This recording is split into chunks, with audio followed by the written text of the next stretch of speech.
Il se trouvait dans la région des astéroïdes 325, 326, 327, 328, 329 et 330. Il commença donc par les visiter pour y chercher une occupation et pour s'instruire. La première était habitée par un roi. Le roi siégeait, habillé de pourpre et d'hermine, sur un trône très simple et cependant majestueux. « Ah, voilà un sujet !» s'écria le roi quand il aperçut le petit prince. Et le petit prince se demanda « Comment peut-il me reconnaître puisqu'il ne m'a encore jamais vu ?» Il ne savait pas que, pour les rois, le monde est très simplifié. Tous les hommes sont des sujets. « Approche-toi que je te vois mieux, » lui dit le roi, qui était tout fier d'être roi pour quelqu'un. Le petit prince chercha des yeux où s'asseoir, mais la planète était tout encombrée par le magnifique manteau d'hermine. Il resta donc debout, et comme il était fatigué, il bâilla. « Il est contraire à l'étiquette de bâiller en présence d'un roi, » lui dit le monarque. « Je te l'interdis. »« Je ne peux pas m'en empêcher, » répondit le petit prince, tout confus. « J'ai fait un long voyage et je n'ai pas dormi. »« Alors, » lui dit le roi, « je t'ordonne de bâiller. Je n'ai vu personne bâiller depuis des années. Les bâillements sont pour moi des curiosités. Allons, bâille encore, c'est un ordre. »« Ça m'intimide, je ne peux plus, » fit le petit prince tout rougissant.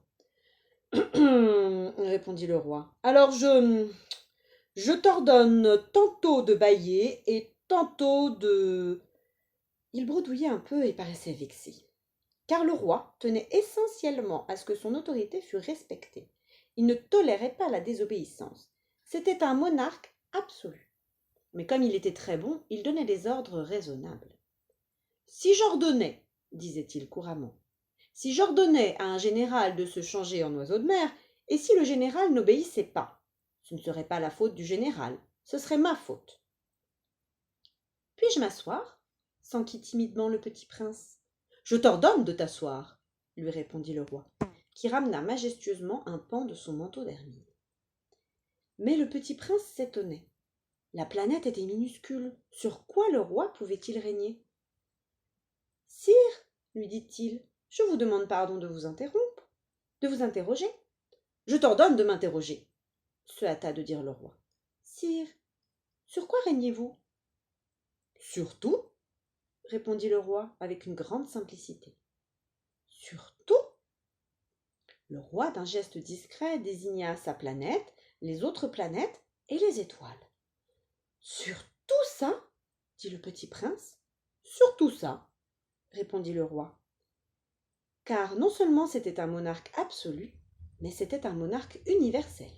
« Et les étoiles vous obéissent ?» ?»« Bien sûr, » lui dit le roi. « Elles obéissent aussitôt. Je ne tolère pas l'indiscipline. » Un tel pouvoir émerveilla le petit prince. S'il l'avait détenu lui-même, il aurait pu assister non pas à 44, mais à 72, ou même à 100, ou même à 200 couchers de soleil dans la même journée, sans avoir jamais à tirer sa chaise. Et comme il se sentait un peu triste à cause du souvenir de sa petite planète abandonnée, il s'enhardit à solliciter une grâce au roi. « Je voudrais voir un coucher de soleil. Faites-moi plaisir, ordonnez au soleil de se coucher. » « Si j'ordonnais à un général de voler d'une fleur à l'autre à la façon d'un papillon, ou d'écrire une tragédie, ou de se changer en oiseau de mer, et si le général n'exécutait pas l'ordre reçu, qui, de lui ou de moi, serait dans son tort ? » ?»« Ce serait vous, » dit fermement le petit prince. « Exact. Il faut exiger de chacun ce que chacun peut donner, » reprit le roi. « L'autorité repose d'abord sur la raison. Si tu ordonnes à ton peuple d'aller se jeter dans la mer, il fera la révolution. J'ai le droit d'exiger l'obéissance parce que mes ordres sont raisonnables. »« Alors, mon coucher de soleil ?» rappela le petit prince, qui jamais n'oubliait une question une fois qu'il l'avait posée. « Ton coucher de soleil, tu l'auras. Je l'exigerai.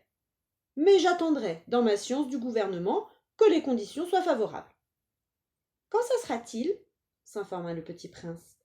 « lui répondit le roi, qui consulta d'abord un gros calendrier. Ce sera ce sera ce soir vers 7h40, et tu verras comme je suis bien obéi. » Le petit prince bâilla. Il regrettait son coucher de soleil manqué. Et puis il s'ennuyait déjà un peu. « Je n'ai plus rien à faire ici, dit-il au roi. Je vais repartir. »« Ne pars pas, répondit le roi, qui était si fier d'avoir un sujet. Ne pars pas, je te fais ministre. »« Ministre de quoi ? » De la justice. »« Mais il n'y a personne à juger. »« On ne sait pas, lui dit le roi. Je n'ai pas fait encore le tour de mon royaume. Je suis très vieux. Je n'ai pas de place pour un carrosse et ça me fatigue de marcher. »« Oh, mais je l'ai déjà vu, dit le petit prince, qui se pencha pour jeter encore un coup d'œil de l'autre côté de la planète. Il n'y a personne là-bas non plus. Tu te jugeras donc toi-même, lui répondit le roi. C'est le plus difficile. Il est bien plus difficile de se juger soi-même que de juger autrui. Si tu réussis à bien te juger, c'est que tu es un véritable sage. Moi, dit le petit prince, je puis me juger moi-même n'importe où. Je n'ai pas besoin d'habiter ici. Dit le roi. Je crois bien que sur ma planète il y a quelque part un vieux rat. Je l'entends la nuit.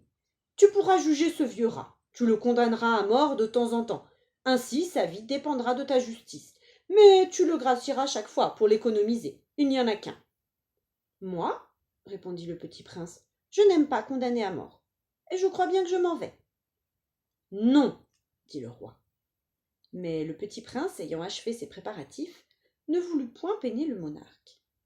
Si votre majesté désirait être obéie ponctuellement, elle pourrait me donner un ordre raisonnable. Elle pourrait m'ordonner, par exemple, de partir avant 1 minute. Il me semble que les conditions sont favorables. Le roi n'ayant rien répondu, le petit prince hésita d'abord, puis, avec un soupir, prit le départ.